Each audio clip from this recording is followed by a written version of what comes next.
بسم اللہ الرحمن الرحیم رب اشرح لی صدری ویسر لی امری واحلل عقدۃ من لسانی یفقہوا قولی رضیت باللہ ربا وبالاسلام دینا وبمحمد صلی اللہ علیہ وسلم نبیا ورسولا۔ اللہ اکبر، اللہ اکبر، اللہ اکبر، لبیک لبیک لبیک یا رسول اللہ صلی اللہ علیہ وسلم۔ الحمد للہ رب العالمین والصلاة والسلام علی خاتم النبیین سید الرسل و خاتم المعصومین وعلی آلہ واصحابہ اجمعین، اما بعد فاعوذ باللہ من الشیطان الرجیم، بسم اللہ الرحمن الرحیم۔ انا اعطیناک الکوثر، صدق اللہ العظیم وصدق رسولہ النبی الکریم الامین۔ ان اللہ وملائکتہ یصلون علی النبی یا ایہا الذین آمنوا صلوا علیہ وسلموا تسلیما۔ الصلاۃ والسلام علیک یا سیدی یا رسول اللہ وعلی آلک واصحابک یا حبیب اللہ۔ الصلاۃ والسلام علیک یا سیدی یا خاتم النبیین وعلی آلک واصحابک یا سیدی یا خاتم المعصومین۔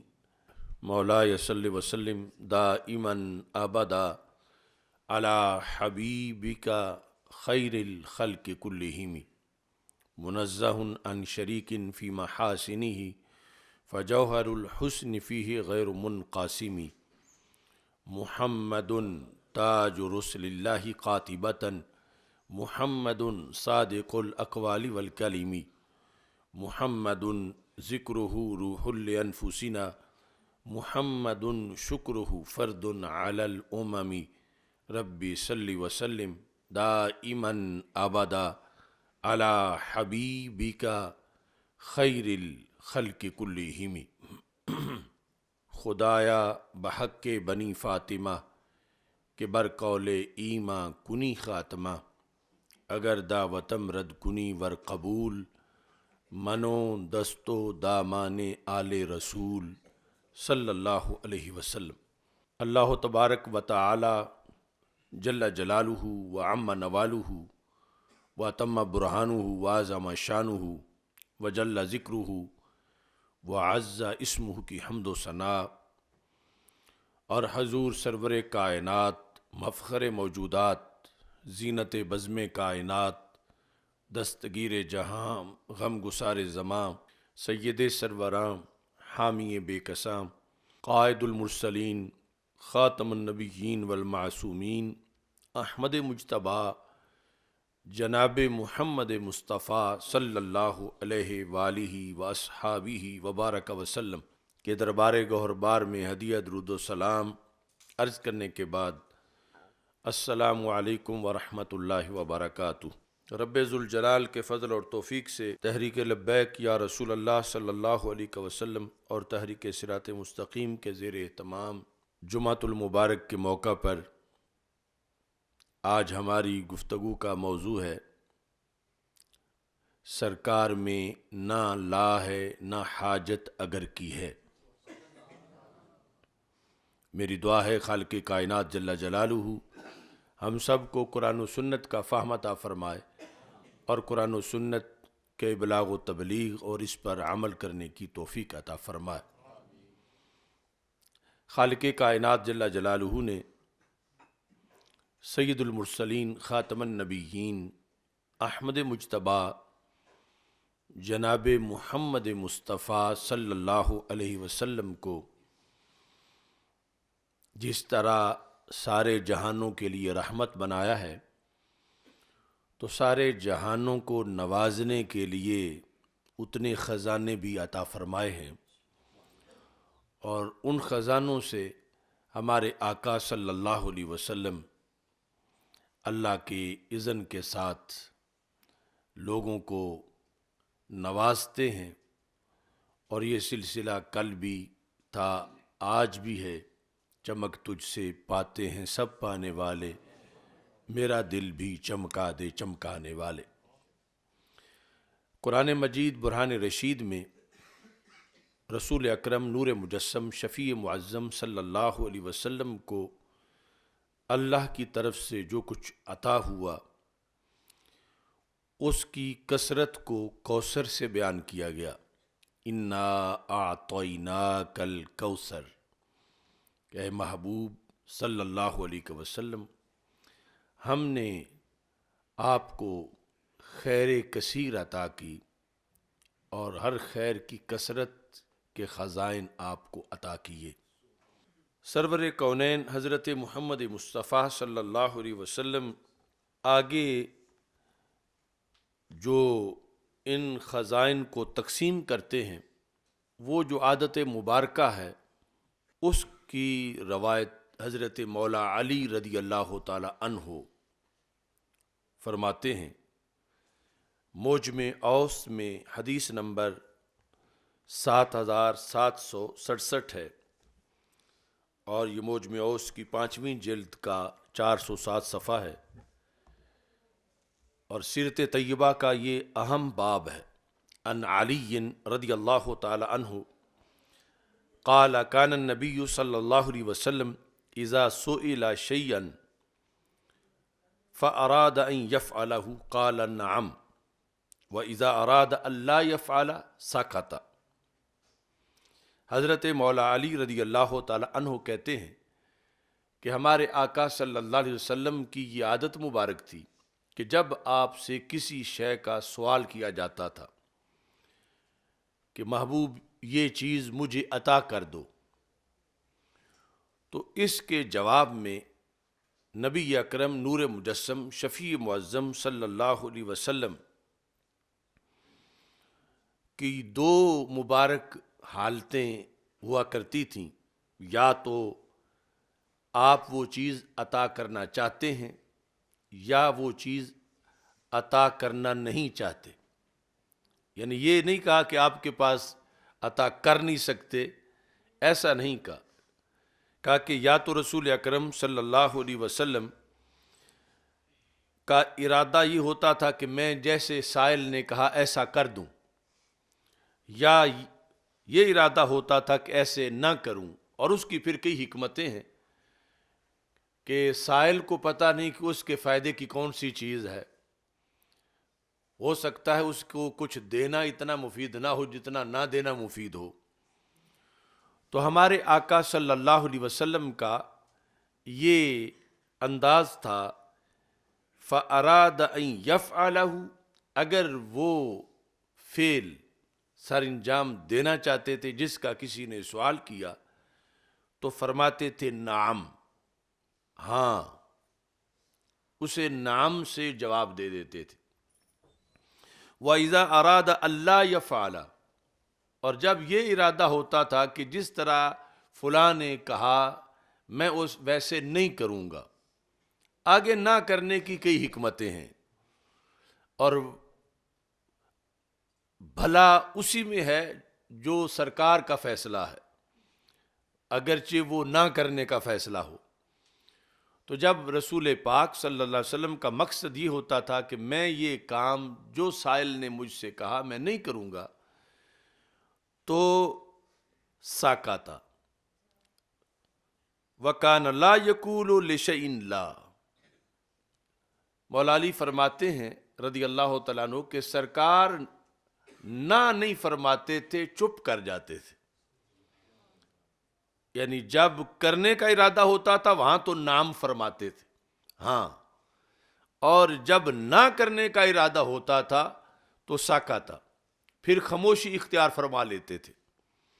وَكَانَ لَا يَقُولُ لِشَيْءٍ لَا، اور رسول اکرم صلی اللہ علیہ وسلم زبان پہ لفظ لا نہیں لاتے تھے اگرچہ وہ کام نہ کرنے کا ارادہ۔ یہ جو مولا علی رضی اللہ تعالیٰ عنہ نے سیرت کا باب بیان کیا ہے، اسی کو مجدد دین و ملت اعلی حضرت امام محمد رضا خان فاضل بریلوی رحمۃ اللہ علیہ نے اپنے شعر میں ذکر کیا کہ سرکار میں نہ لا ہے نہ حاجت اگر کی ہے، کہ نبی اکرم نور مجسم شفیع معظم صلی اللہ علیہ وسلم مانگیں گے مانگے جائیں گے، منہ مانگی پائیں گے، سرکار میں نہ لا ہے نہ حاجت اگر کی ہے، کہ یہ دوسرے لوگ ہیں کہ جن کی زبانوں پہ لا آتا ہے یا جن کی زبانوں پہ اگر آتا ہے کہ اگر پیسے آ گئے تو میں دے دوں گا، اگر ایسا ہو گیا تو میں ایسا کر دوں گا، تو دربار رسالت کے اندر نہ لا ہے نہ حاجت اگر کی ہے، یعنی اس طرح کے خزانے رب ذوالجلال نے عطا فرمائے۔ یہ حدیث شریف مسند ابی یعلا میں بھی ہے، مستدرک للحاکم میں بھی ہے، اور بھی بہت سی کتابوں کے اندر موجود ہے۔ اس حدیث شریف میں یہ تمہید تھی، آگے بڑا اس سے بھی اہم مضمون ذکر ہے۔ اس میں یہ ہے فَأَتَاهُ أَعْرَابِيٌّ، رسول اکرم صلی اللہ علیہ وسلم کے پاس ایک بدو آیا، فَسَأَلَهُ، اس نے آپ سے سوال کیا، فَسَكَتَ، تو رسول اکرم صلی اللہ علیہ وسلم اس کے سوال پر خاموش رہے۔ ثم سألہ، اس نے پھر سوال کیا، فسکت، رسول اکرم صلی اللہ علیہ وسلم پھر بھی خاموش رہے۔ ثم سألہ، اس نے تیسری بار سوال کیا، فقال لہ النبی صلی اللہ علیہ وسلم کہیئۃ المنتہر، اب تیسری بار ہمارے آقا صلی اللہ علیہ وسلم نے اسے فرمایا، اور انداز یہ تھا جیسے کوئی جھڑکی دے رہا ہو، اور وہ جھڑکی کس چیز کی تھی؟ سل ما شئت یا اعرابیو، اے بدو جو بھی مانگنا ہے تو مانگ لے۔ یعنی پہلے خاموشی اور پھر اتنا دریائے رحمت جوش میں تھا، اور اس سے منگوانا اتنا پسند تھا کہ اسے جھڑکی دے کے فرما رہے تو مانگتا کیوں نہیں؟ سل ما شئت، تو نے جو بھی مانگنا ہے مانگ، سل ما شئت یا اعرابیو، اے بدو تو نے جو بھی مانگنا ہے مانگ۔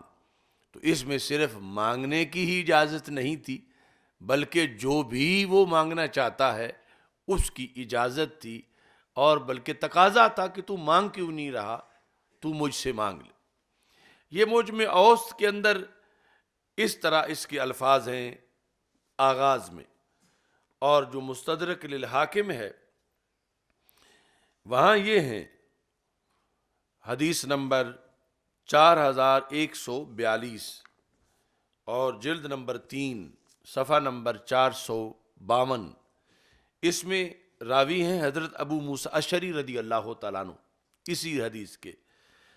اس میں یہ ہے کہ ان رسول اللہ صلی اللہ علیہ وسلم نازل بأعرابی فاکرمہ، کہ مدینہ منورہ کے پڑوس میں کسی ڈیرے پر ہمارے آقا صلی اللہ علیہ وسلم تشریف لے گئے، تو اس خادم نے سرکار کی بڑی خدمت کی، تو آپ کا دریا رحمت جوش میں آ گیا، فرمایا یا اعرابی سل حاجتک،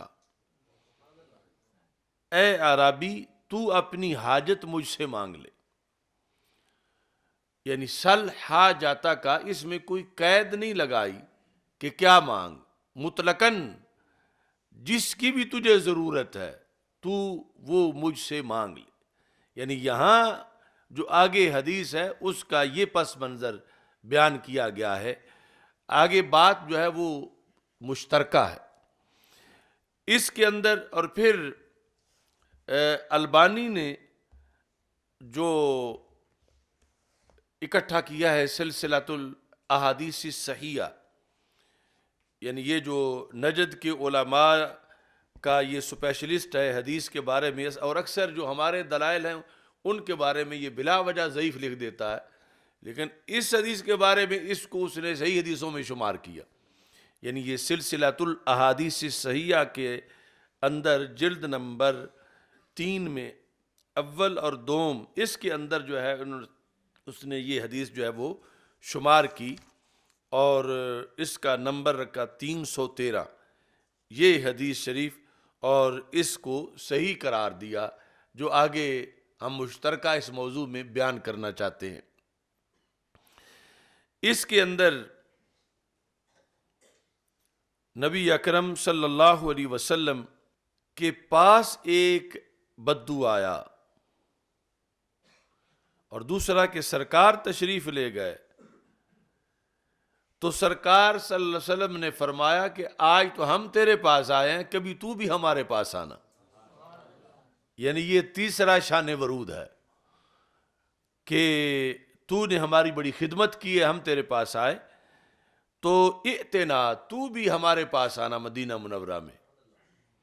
فاتاہ الاعرابی، تو وہ آ گیا رسول پاک صلی اللہ علیہ وسلم کے فرمانے کے مطابق اگلے دن یا 2 دن بعد۔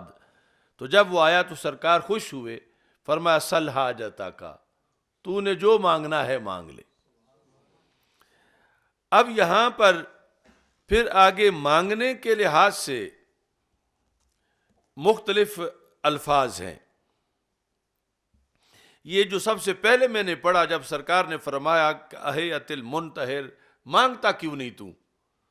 سل ما شئتا یا اعرابیو، جو چاہتا ہے تو مانگ لے، جو چاہتا ہے تو مانگ لے۔ تو یہ جو صحابہ کرام رضی اللہ تعالی عنہم عادت مبارک سے واقف تھے اور روزانہ پاس رہتے تھے، آج انہیں اس بدو پہ رشک آ رہا تھا کہ اس کے لیے جو آفر ہوئی ہے کاش ہمارے لیے ہوتی، اور ہم پھر کیا مانگتے۔ کہتے ہیں فغبت نہ ہو، ہمیں اس پہ رشک آ رہا تھا کہ اسے سرکار فرما رہے ہیں کاش کہ کبھی باری ہماری بھی آئے اور ہمیں بھی ایسے ہی فرمائے، جس طرح کہ حضرت ربیعہ کو فرمایا تھا سل ما شئتا۔ اب آج اس بدو کو فرمایا کہ سل ما شئتا یا اعرابیو فغبت نہ ہو، ہمیں اس پر غبطہ رشک آ رہا تھا۔ تو پھر صحابہ کہتے ہیں فقلنا، ہم نے اپنے دلوں میں سب نے یہی سوچا کہ اس نے اب کیا مانگنا ہے۔ ہم نے سوچا الان یسأل الجنہ، اب یہ تو جنت ہی مانگے گا، چونکہ سرکار دو عالم صلی اللہ علیہ وسلم نے جب مطلقاً فرما دیا ہے تو اطلاق کا مطلب ہے کہ سب سے اونچی چیز پھر مانیں۔ یہ دنیا کی چیزیں چھوٹی چھوٹی کیا مانگنی ہے؟ یا تو یہ ہے کہ سوال میں دائرہ ہوتا تو پھر ہوتا کہ دنیا کی کوئی چیز مانگ، دولت مانگ، پیسے مانگ، بیٹے مانگ۔ تو سرکار دو عالم صلی اللہ علیہ وسلم نے مطلقاً فرمایا تو پھر ایسی چیز کہ جو دائمی ہے اور جس میں پھر سب کچھ ہے وہ مانگنی چاہیے، تو جو پیسوں سے خریدی نہیں جا سکتی۔ فقلنا الان یسأل الجنہ، ہم نے کہا اب یہ جنتی مانگے گا۔ مگر وہ درویش جو تھا، ظاہر ہے کہ وہ بھی صحابی تھے اور ان کی بھی بہت بڑی شان ہے، لیکن ان جو پاس رہنے والے تھے ان کا علم اور مبلغ علم بہت اونچا تھا، اور ان کا اپنا حساب تھا۔ انہوں نے مانگتے ہوئے، یہ جو موجم اوسط کی حدیث ہے، انہوں نے کہا اسألک راحلہ، میں تو ایک سواری مانگتا ہوں۔ فقال لہ النبی صلی اللہ علیہ وسلم لک ذاک، چلو سواری میں نے دے دی تجھے، سواری تمہاری ہو گئی، یعنی اونٹنی تم نے مانگی، میں نے اونٹنی دے دی۔ ثم قال سل، فرمایا اور بھی کچھ مانگ۔ انہوں نے کہا اسألک زادہ، پھر اونٹنی پر جو کچھ لادا جا سکے وہ دے دو، یعنی یہ مال اتنا مانگ لیا۔ قال ولک ذاک، فرمایا اتنا یہ بھی میں نے تمہیں دیا، اونٹنی بھی دے دی اور اونٹنی پہ لادنے کے لیے مال و متاع بھی دے دیا۔ تو صحابہ کہتے ہیں فتعجبنا من ذالک، ہمیں تعجب تھا کہ یہ سادہ کتنی تھوڑی چیزیں مانگ رہا ہے۔ یعنی جب رسول پاک صلی اللہ علیہ وسلم نے علی الاطلاق فرما دیا، اور اس سے یہ بھی پتہ چلتا ہے کہ جو بعد میں صدیوں بعد شارحین نے جب اصول اور ضابطے بنے اور جو کچھ لکھا کہ ایک مطلق ہوتا ہے، ایک مقید ہوتا ہے، اور مطلق پہ علی سبیل الاطلاق عمل کیا جاتا ہے، اور جب قائل نے کوئی حد نہ لگائی ہو تو پھر اپنی طرف سے نہیں لگائی جا سکتی. تو یہ چیزیں اس وقت بھی صحابہ سمجھ رہے تھے کہ جو اہل زبان تھے اور رسول پاک صلی اللہ علیہ وسلم سے جو عادت مبارک کو جانتے تھے پاس بیٹھنے والے، وہ سمجھ رہے تھے کہ یہ بندہ جو ہے یہ حق نہیں ادا کر رہا مانگنے کا، یعنی یہ چھوٹی چھوٹی چیزیں مانگ رہا ہے. جب سرکار دو عالم صلی اللہ علیہ وسلم نے مطلقاً فرمایا جو چاہو مانگ لو، تو اسے پھر بڑی چیز مانگنی چاہیے تھی. تو جس وقت اسے چانس دینے کے باوجود بھی اس نے اور کچھ نہ مانگا، ایک اس نے سواری مانگی، پھر زاد راہ مانگا، تو رسول اکرم صلی اللہ علیہ وسلم خود بول پڑے، فرمایا کم بین مسألۃ الاعرابی و عجوز بنی اسرائیل. فرمایا اس بدو کے مانگنے میں اور بنی اسرائیل کی اس بوڑھی عورت کے مانگنے میں کتنا فرق ہے. یہ آپ نے اجمالاً ذکر کیا. دوسرا مطلب یہ ہے کہ اس کے مانگنے میں کہاں وہ جو یہ مانگ رہا ہے اور کہاں اس کی چائس، وہ بنی اسرائیل کی جو بوڑھی تھی، مطلب کاش کہ یہ اس طرح مانگتا جیسے اس بوڑھی نے مانگا تھا، جو کچھ اس بوڑھی نے مانگا تھا، کاش کہ یہ میرا صحابی، یہ میرے سے سوال کرنے والا بھی ویسے مانگتا جیسے اس بوڑھی نے مانگا تھا. اور اس جیسے میں بھی آگے کئی چیز تھیں. ایک تو وہ چیز جو اس نے مانگی تھی، دوسرا جو اس بارے میں اس نے جھگڑا کر دیا تھا، اور اس کے جھگڑے پر اللہ کی طرف سے اس وقت کے نبی کو وحی آ گئی تھی کہ اس بوڑھی کی بات مان جاؤ جو یہ کہتی ہے. تو رسول پاک صلی اللہ علیہ وسلم نے یہاں یہ فرمایا کم بین مسئلۃ الاعرابی و عجوز بنی اسرائیل. بنی اسرائیل کی عجوز، بوڑھی خاتون، اور اس بدو کے مانگنے میں کتنا ڈیفرنس ہے، یہ لفظ رسول اکرم صلی اللہ علیہ وسلم نے ارشاد فرمائے. دوسری جگہ بھی یعنی جو مانگنے کے لحاظ سے ذکر ہے، اونٹنی اور کچھ بکریاں مانگنے کا ذکر ہے یہ دوسری کتابوں کے اندر. بہرحال جس وقت جو مانگا تو رسول پاک صلی اللہ علیہ وسلم نے یہ اشارتاً وہاں بھی فرما دیا، اعجزت ان تکون مثل عجوز بنی اسرائیل. اپنے صحابی بدو سے کہا اعجزت، کیا تم عاجز آ گئے ہو کہ تم اس بوڑھی جیسا مانگتے؟ تجھ سے نہیں مانگا جا سکتا وہ جو اس بوڑھی نے مانگا. یعنی یہ آپ نے اس سے کہا کہ تم مانگنے میں عاجز ہو گئے ہو، حالانکہ پورا تو میں نے کرنا ہے. اعجزتا، کیا تم عاجز آ گئے ہو کہ تمہاری زبان سے وہ لفظ نکلتے جو اس بوڑھی کی زبان سے نکلے تھے. اب جس وقت اس بوڑھی خاتون کے مانگنے کی تعریف سنی صحابہ رضی اللہ تعالیٰ عنہم نے زبان رسالت سے، تو پھر سب کے دل میں یہ شوق پیدا ہوا کہ وہ بوڑھی نے کیا مانگا، اور وہ بوڑھی کون تھی، اور کس سے مانگا، اور کیسے مانگا. یہ ساری چیزیں، اس کا شوق پیدا ہوا صحابہ کرام رضی اللہ تعالی عنہم کو. تو آگے حدیث کا وہ حصہ ہے جو مشترکہ ہے، خواہ وہ حضرت ابو ذر غفاری رضی اللہ تعالیٰ عنہ، حضرت ابو موسیٰ اشعری رضی اللہ تعالیٰ عنہ روایت کرتے ہیں، یا حضرت مولا علی رضی اللہ تعالیٰ عنہ روایت کرتے ہیں. وہ ان ساری کتابوں کے اندر آگے ایک ہی چیز ہے. صحابہ نے پوچھا یا رسول اللہ صلی اللہ علیہ وسلم، فقال اصحابہ یا رسول اللہ صلی اللہ علیہ وسلم وما عجوز بنی اسرائیل. وہ بنی اسرائیل کی بڑھیا والا کیا قصہ ہے، کیا معاملہ ہے، کیا مانگا اس نے، کس سے مانگا؟ تو اس پر ہمارے آقا صلی اللہ علیہ وسلم نے اگلا حصہ بیان کیا. اس میں یہ ہے کہ ان موسیٰ علیہ السلام اراد ان یسیر ببنی اسرائیل، کہ جس وقت فرعون کی غلامی سے نجات دلوا کے بنی اسرائیل کو حضرت موسیٰ علیہ السلام ان کو لے کے چلے، اور بڑی مشکل سے یہ نجات ملی تھی، لیکن رات جب ان کو لے کے چلے سب کو، فَأَضَلَّ عَنِ الطَّرِيقِ، تو رستہ بھول گئے کہ کدھر سے لے کے یہاں فرعون کے ایریے سے ان کو نکلا جائے۔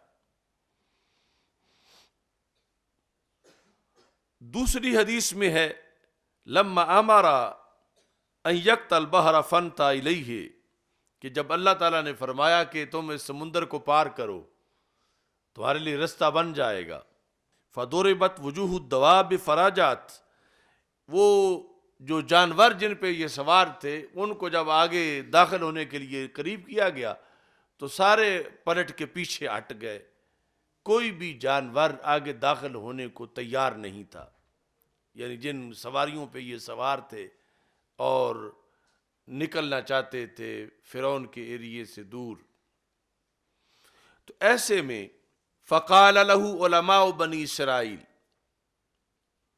یعنی یہ سب کچھ حدیث کا حصہ ہے، حضرت موسیٰ علیہ السلام سے بنی اسرائیل کے علماء نے یہ کہا،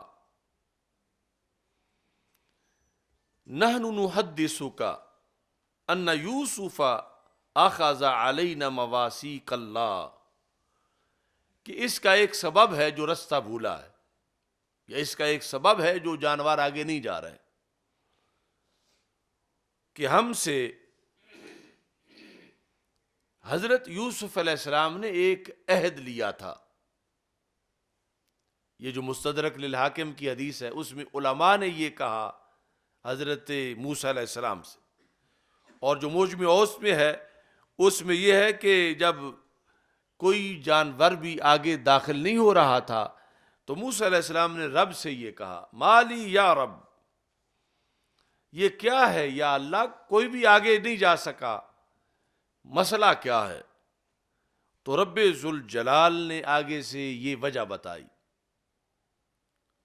وجہ کیا ہے؟ کہ انک عند قبر یوسف فاحتمل عظامہ معک، کہ تم اس سرزمین کو چھوڑ کے جا رہے ہو اور اسی سرزمین میں حضرت یوسف علیہ السلام کی قبر ہے، تو ان کا جسد منور بھی ساتھ لے کے جاؤ، تم ان کو یہیں چھوڑ کے جا رہے ہو تو انہیں ساتھ لوگے تو پھر رستہ نظر آئے گا اور پھر آگے تمہارے لیے آسانیاں ہوں گی۔ یہ جو مستدرک للحاکم کی حدیث ہے اس میں علماء نے یہ کہا کہ اے موسیٰ علیہ السلام، ان یوسف اخذ علینا مواثیق اللہ، ہم سے حضرت یوسف علیہ السلام نے حلف لیا تھا، وہ کیا تھا؟ اللہ نخرج من مصر حتی ننقل عظامہ معنا، کہ ہم اس وقت تک مصر نہیں چھوڑیں گے جب تک انہیں بھی ساتھ نہ لے جائیں، یعنی جو بہت زمانہ پہلے جن کا وصال ہوا اور وہ قبر میں ہیں، جب تک ان کا جسد پرنور ہم ساتھ نہ لے جائیں ہم نہیں جائیں گے، یہ ہم نے حلف اٹھایا ہوا ہے ان کے سامنے، تو آج ہم جا رہے ہیں اور ان کو ہم نے ساتھ نہیں لیا تو پھر رستہ کیسے ملے؟ اس واسطے اس حلف کی بنیاد پہ ہمیں قبر کھود کے ان کا جو جسم مبارک ہے وہ ساتھ لے جانا ہوگا، تب ہمیں رستہ نظر آئے گا۔ یہ علماء نے حضرت موسیٰ علیہ السلام سے کہا۔ تو اس پر دونوں صورتوں میں اللہ کی طرف سے حکم آیا دوسری حدیث میں، یا علماء نے کہا، انہوں نے حضرت موسیٰ علیہ السلام نے ان کی بات کو تسلیم کیا، لیکن پوچھا وَأَيُّكُمْ يَدْرِي أَيْنَ قَبْرُ یوسف، تو کون جانتا ہے کہ حضرت یوسف علیہ السلام کی قبر کہاں ہے، کہ اس قبر کو کھودا جائے اور کھودنے کے بعد پھر ان کا پیکر ساتھ اٹھایا جائے۔ قالوا ما ندری أين قبر یوسف الا عجوز بنی اسرائیل، تو علماء نے کہا کہ ہم میں سے تو قبر کوئی بھی نہیں جانتا، ہاں بنی اسرائیل کی ایک بوڑھی خاتون ہے بڑی عمر والی، اسے پتہ ہو سکتا ہے کہ یوسف علیہ السلام کی قبر کہاں ہے۔ جو دوسری حدیث ہے جس میں اللہ نے یہ فرمایا کہ تم قبر یوسف علیہ الصلوۃ والسلام کے پاس جاؤ اور ان کا پیکر نکالو، اور اس بارے میں اللہ کی طرف سے یہ بتایا گیا کہ فلاں بوڑھی خاتون تمہیں اس سلسلے میں رہنمائی کرے گی کہ تم نے کہاں جانا۔ اب یہاں یہ الفاظ ہیں، جس وقت فارسل الیہا، حضرت موسیٰ علیہ السلام نے اس خاتون کو بلوایا، جب وہ آئیں تو کہا دلینی علی قبر یوسف، ہمیں یوسف علیہ السلام کی قبر مبارک کا پتہ بتاؤ کہ کہاں ہے۔ اب یہاں اس عورت نے ایک شرط لگائی، فقالت لا واللہ لا افعل حتی اکون معک فی الجنہ۔ اس عورت نے کہا خدا کی قسم میں اس وقت تک نہیں بتاؤں گی جب تک کہ میری شرط نہ مانی جائے۔ تو آپ نے پوچھا شرط کیا ہے؟ تو عورت نے کہا اے موسیٰ، میں جنت میں اس درجے میں جانا چاہتی ہوں جس درجے میں آپ جائیں گے۔ حتی اکون معک، صرف جنت میں نہیں مانگتی، جنت آپ والی، آپ اللہ کے نبی ہیں، اتنی اعلیٰ جنت، حتی اکون معک فی الجنہ، یہ مان جاتے ہو تو پھر میں بتاؤں گی کہ میں آپ کے ساتھ جنت میں رہوں گی اور کسی جگہ جنت میں نہیں رہوں گی، یہ شرط میری مانتے ہو تو میں پھر بتا دیتی ہوں کہ قبر یوسف علیہ السلام کہاں ہے۔ جو الفاظ ہیں اس مقام پر موجم اوسط کے، تو اس نے الفاظ یہ بولے، قالت لا واللہ حتی توتینی ما اسألک، جب تک وہ تم مجھے نہ دو جو میں تجھ سے مانگتی ہوں تو میں نہیں بتاؤں گی۔ قال ذاک لک، تو حضرت موسیٰ علیہ السلام نے کہا یہ کون سی مشکل ہے، جو تم مانگو گی میں تمہیں دے دوں گا، تو تم مانگو، کیا مانگنا چاہتی ہو؟ قالت فإنی اسألک ان اکون معک فی الدرجۃ التی تکون فیہا فی الجنہ، انہوں نے کہا میں تو اس درجے میں رہوں گی جس درجے میں آپ جنت میں رہیں گے۔ یعنی پہلے اس نے اجمالاً کہا تو آپ نے کہا کہ یہ بھی کوئی مشکل ہے، تم نے جو مانگنا ہے مانگ لو، لیکن اس نے کہا جنت مانگوں گی اور جنت میں وہ درجہ مانگوں گی کہ جس درجے میں آپ جنت میں رہیں گے۔ تو اب یہ درمیان میں مذاکرات شروع ہو گئے، اور چونکہ ساری قوم بڑی مشکل سے آزاد ہوئی تھی اور آگے رستے کا مدار اس پر تھا کہ یوسف علیہ السلام کی قبر کا پتہ چلے، اور یوسف علیہ السلام کی قبر کا پتہ اس سے تھا، اور اس نے ڈیمانڈ جنت کی نہیں کی، جنت میں پھر آگے یہ ہے کہ نبیوں کا تو ایریا ہی جدا ہے، اور پھر یہ کہتی ہے میں نے اسی درجے میں جانا ہے جس میں آپ نے ہونا ہے، درجہ میرا وہی ہو، اس درجے میں میں جانا چاہتی ہوں۔ تو اس کے جواب میں حضرت موسیٰ علیہ السلام نے کیا کہا، سلیل جنت، تو جنت مانگ لے، درجہ نہ مانگ۔ یعنی اتنا تو پہلی بار ہی مان گئے حضرت موسیٰ علیہ السلام کہ جنت میں دے دیتا ہوں، جنت کا معاہدہ کر لیتا ہوں کہ تجھے جنت ملے گی، لیکن یہ درجے والی بات جو ہے، یہ درجہ رب نے نبیوں کا رکھا ہے، غیر نبی کو اس درجے میں جگہ کیسے ملے؟ تو درجہ نہ مانگو، جنت مانگ لو۔ قالت لا واللہ ان اکون معک، تو کہا خدا کی قسم میں تو اس کے بغیر نہیں بتاؤں گی، جنت میں آپ والے درجے میں آپ کے ساتھ اگر میں جاؤں گی تو پھر میں بتاؤں گی۔ یہ ہے وہ بنی اسرائیل والی بوڑھی جو سرکار دو عالم صلی اللہ علیہ وسلم نے فرمایا کہ کتنا ذوق کا فرق ہے اس عرابی کا اور اس بوڑھی کا۔ اس نے اونٹنی مانگی ہے، اونٹنی کا سامان مانگا ہے یا بکریاں مانگی ہیں، اور اس نے جنت بھی وہ مانگی جو نبی کے ساتھ والی جنت ہے، اور پھر اس نے آگے ڈٹ گئی، اس نے کہا میں تو اس سے کم جو ہے وہ میں نہیں بتاؤں گی۔ یہ میری شرط مانی گئی تو پھر میں بتاتی ہوں۔ حضرت موسیٰ علیہ السلام جب اسے راضی کر رہے تھے کہ نہیں صرف جنت پہ مان جاؤ، صرف جنت پہ، فجعل موسیٰ یرادها، یعنی بار بار مذاکرہ کلام ہو رہا تھا، وہ بولتی تھی تو آپ چپ کرتے تھے، آپ بولتے تھے تو وہ سنتی تھی، اس طرح جانبین سے گفتگو ہو رہی تھی اور تکرار یہی تھا۔ حضرت موسیٰ علیہ السلام جنت کا کہہ رہے تھے جنت مل جائے گی، وہ کہہ رہے تھے نہیں جنت نہیں، آپ والی جنت، آپ کے درجے میں جنت میں پھر بتاؤں گی۔ فَأَوْحَى اللَّهُ تَبَارَكَ وَتَعَالَى إِلَيْهِ، اللہ نے پھر وحی کی، اللہ نے وحی کی حضرت موسیٰ علیہ السلام کو۔ کیا وحی تھی؟ ان اعطها ذالک، میرے کلیم مان جاؤ، یہ جو شرط لگا رہی ہے نا جنت کے ساتھ آگے درجے والی، یہ بھی مان جاؤ۔ ان اعطها ذالک، اسے یہ دے دو، یہ جو کہتی ہے کہ جنت والی شرط مانو اور ساتھ یہ کہ درجہ بھی وہی ہو، میرے کلیم اس کو یہ دے دو چیز، اپنے ساتھ جنت میں جگہ دے دو۔ کیوں؟ فَإِنَّهُ لَا يُنْقِصُكَ شَيْئًا، کلیم آپ کے خزانوں میں کیا کمی آئے گی؟ فَإِنَّهُ لَا يُنْقِصُكَ شَيْئًا، آپ کے خزانوں میں کیا کمی ہے؟ آپ کے جو جنت ہے اس میں اگر یہ بھی رہے گی تو آپ کو کیا کمی آئے گی اس میں؟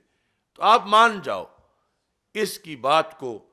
فَآتَاهَا، تو اللہ کی وحی پر حضرت موسیٰ علیہ السلام نے اس عجوز بنی اسرائیل کی بات تسلیم کر لی۔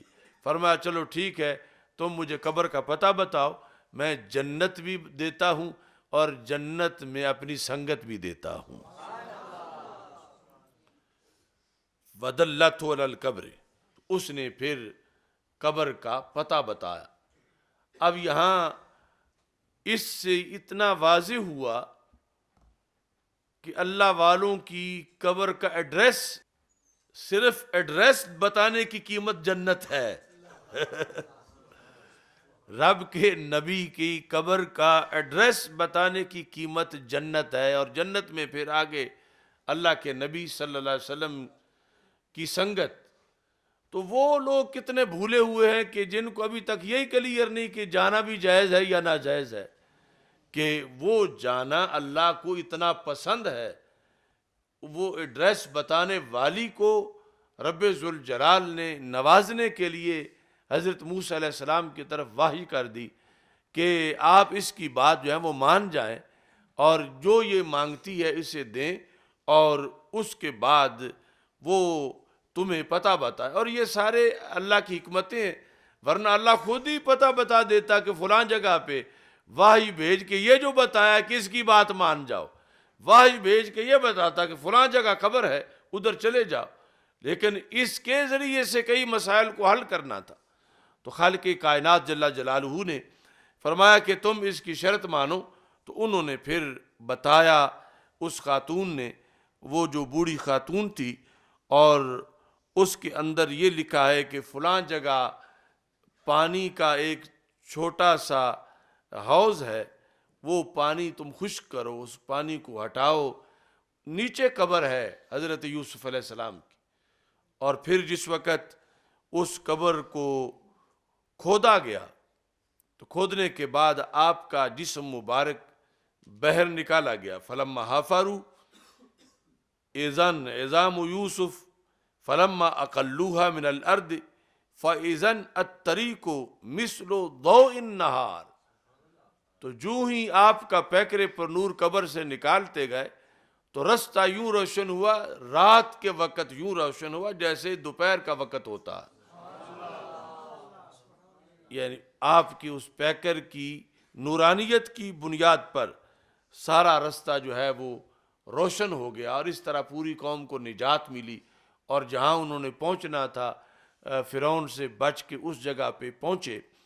اب یہاں پر یہ تھا سارا پیچھے مقیصل ہے، یہ تھا سارا وہ منظر کہ جب یہ بدو کہہ رہا تھا کہ مجھے اونٹنی دے دو اور مجھے زیادہ راہ دے دو، تو رسول اکرم صلی اللہ علیہ وسلم اسے فرما رہے تھے سل حاجاتا کا، سل ما شئتا، اور قریب رہنے والے کہہ رہے تھے یہ تو اب جنت مانگے گا، اور وہ اپنی عام سی چیزیں مانگ رہے تھے۔ تو سرکار منگوانا کیا چاہتے تھے؟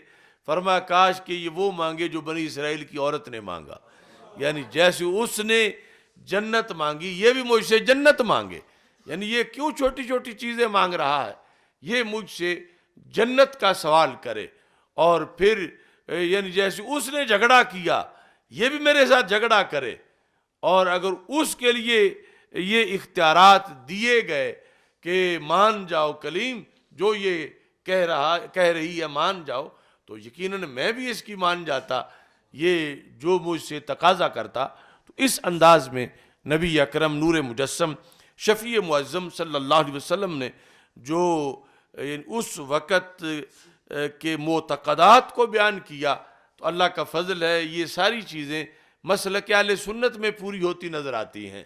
یعنی آج کا سنی مزاج فقیر دربار رسالت میں پہنچ جائے اور اسے اجازت مل جائے سل ما شئتا، تو یہ پھر وہی مانگے گا جو مزاج صحابہ تھا، جو پاس رہنے والوں کا تھا، اور اس کا عقیدہ یہ افورڈ کرے گا کہ یہ سرکار جنت بھی دے سکتے ہیں، اور جنت دینا ان کے لیے کوئی کام نہیں ہے۔ اور دوسری طرف معاذ اللہ وہ لوگ ہیں جو یہ کہتے ہیں کہ انہیں تو اپنا پتہ نہیں میں کدھر جاؤں گا معاذ اللہ، یا جنت ان کے بس میں کس طرح ہے۔ تو جو عقائد اہل سنت و جماعت کے ہیں یہ وہی ہیں کہ جن پر سرکار دو عالم صلی اللہ علیہ وسلم خوش تھے، اور جس کی بنیاد پر نبی اکرم نور مجسم شفیع معظم صلی اللہ علیہ وسلم تمام جو معتقدات ہیں وہ اپنی امت کو سمجھا رہے تھے۔ یہاں پر چند الفاظ مزید قابل غور ہیں، اور وہ بھی عقیدہ حیات النبی صلی اللہ علیہ وسلم سے تعلق رکھتے ہیں۔ اس میں یہ ہے کہ لفظ آیا ہے اس حدیث میں سارے نسخوں کے اندر عظام و یوسف، عظام عظم کی جمع ضا کے ساتھ، عظام کہتا ہے ہڈیوں کو، عظام و یوسف یہ دو بار آیا، کہ پہلے یہ ہے کہ انہوں نے حلف لیا تھا کہ جب تم نے جانا ہے تو میری عظام کو بھی ساتھ لے کے جانا، اور دوسرا جب نکالا تو وہاں بھی لفظ عظام یوسف۔ تو عام ترجمہ یہ بنے گا کہ تم نے جب جانا ہے یہاں سے تو میرے تدفین کو پتہ نہیں کتنے سال گزر چکے ہوں گے، میری ہڈیوں کو ساتھ لے کے جانا ہے، اور پھر نکالا تو ہڈیاں نکلیں۔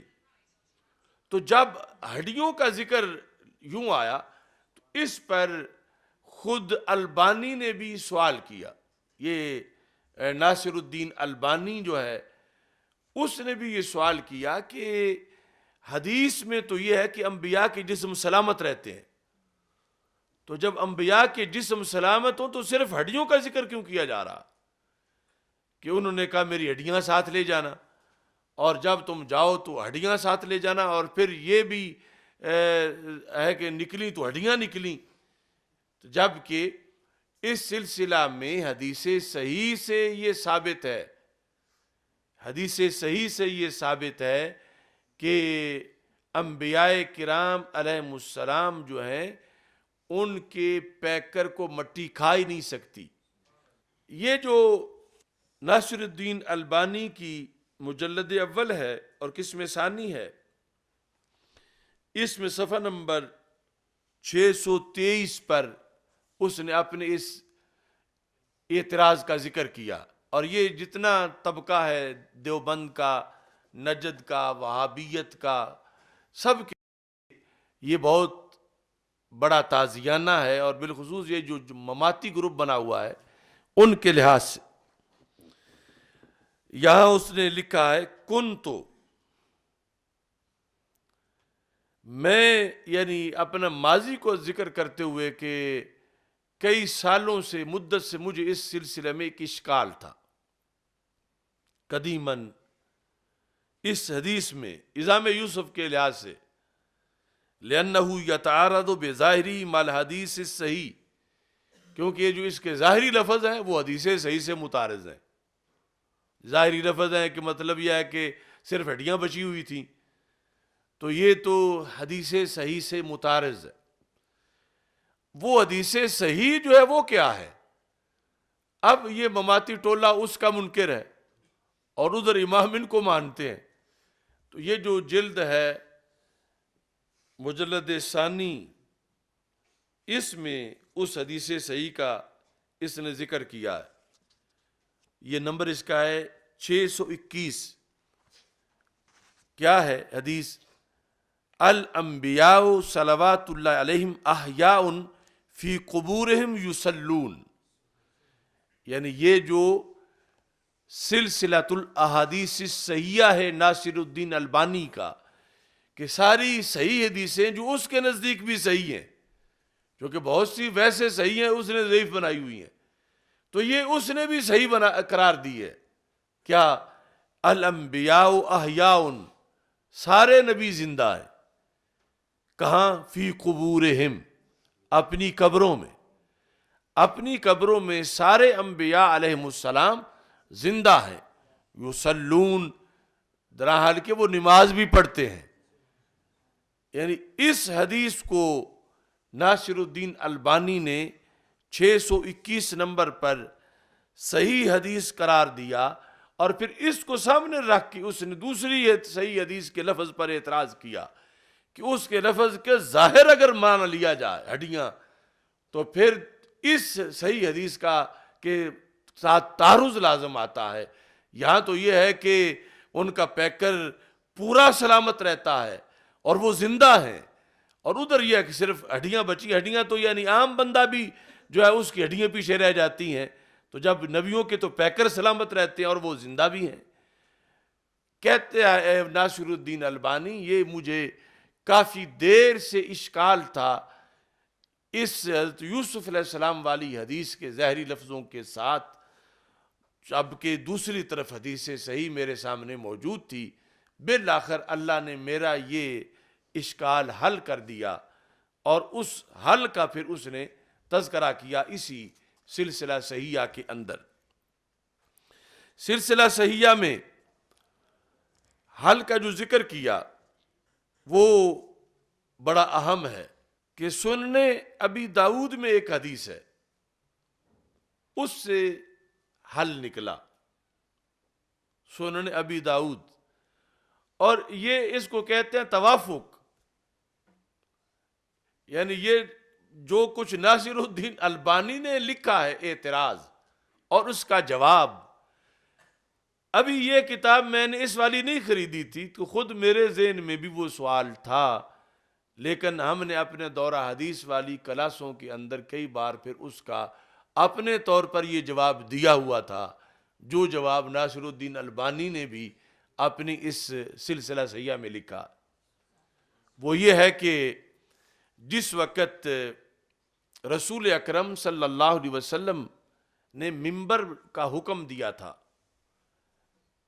ممبر بنایا جائے مسجد نبی شریف میں، اس میں جو بخاری کی حدیث ہے اس میں یہ ہے کہ رسول اکرم صلی اللہ علیہ وسلم نے فرمایا کہ اب مجمع زیادہ ہو گیا ہے، تو لوگوں کا یہ تقاضا ہے کہ میں ممبر پہ بیٹھوں اور دور سے وہ مجھے دیکھ سکیں.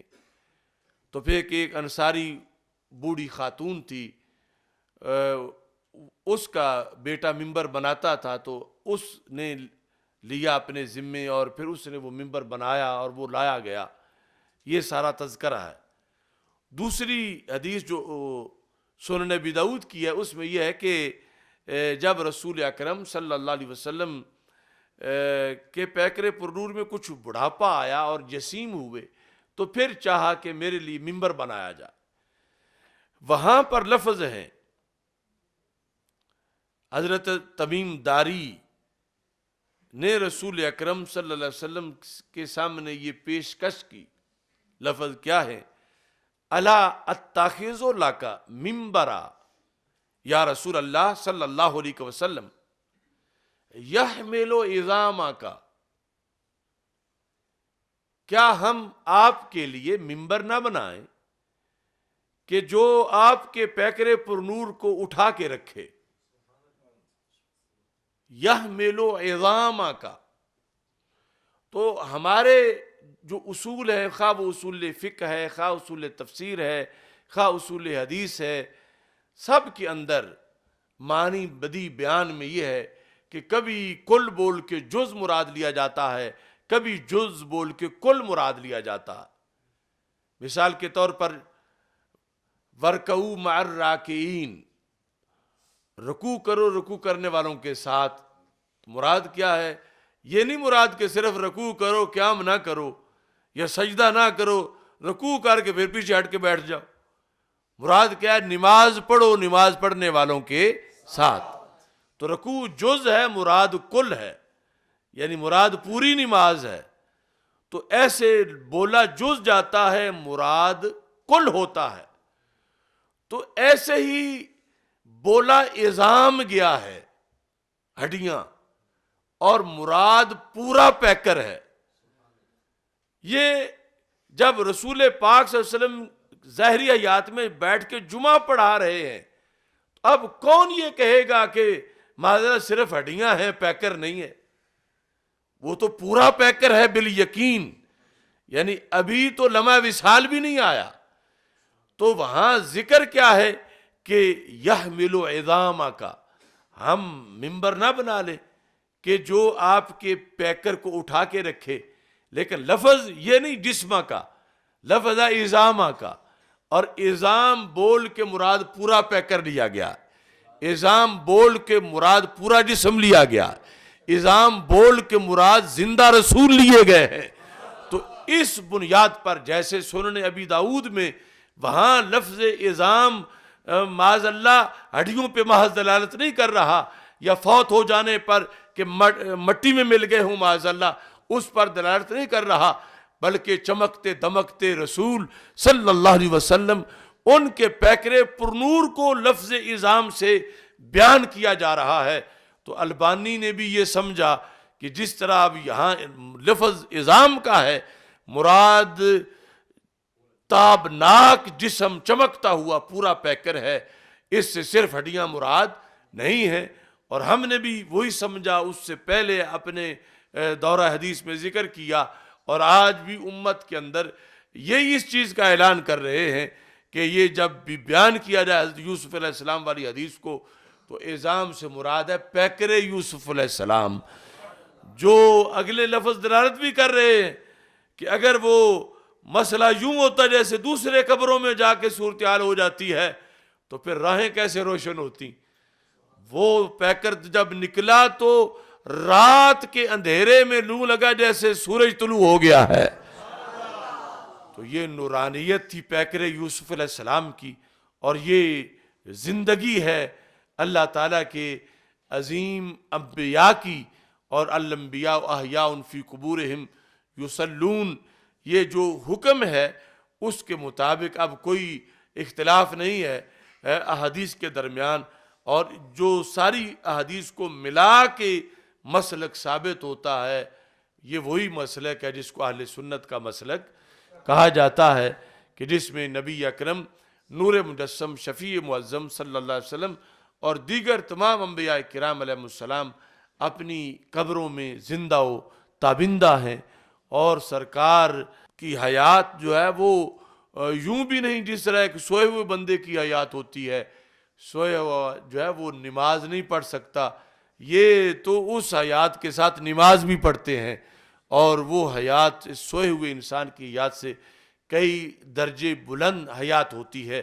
تو اس واسطے ہمیں اللہ تعالیٰ کا یہ شکر ادا کرنا چاہیے کہ اللہ نے ہمیں وہ مسلک دیا کہ جو ہو بہو قرآن و سنت کے مطابق ہے. اور پھر یہ جتنے اسلاف جنہوں نے ہم تک یہ مسلک پہنچایا، اللہ ان کی قبروں پہ رحمتوں کا نزول کرے کہ انہوں نے صحیح طریقے سے ہمیں یہ مسلک دیا کہ اگرچہ ہم صدیوں بعد آئے ہیں مگر اس میں کوئی بھی فرق نہیں. مثلا بچپن سے پڑھا، بچپن سے عقیدہ رکھا. اب جو عوام کے افراد ہیں کہ جنہیں آگے یہ کتابیں ڈھونڈ کے پرکھنے کا موقع نہیں ملا، ان کو بھی سچا ملا، اور جنہوں نے ڈھونڈا انہیں بھی یہ پتہ چلا کہ ہمیں جو گھٹی میں دیا گیا تھا وہ یہی تھا جو آج اتنے سالوں کے بعد ہم نے اس کو کتابوں کے اندر دیکھا۔ تو اللہ تعالی ہم سب کا حامی و ناصر ہو۔ وآخر دعوانا الحمد للہ رب العالمین۔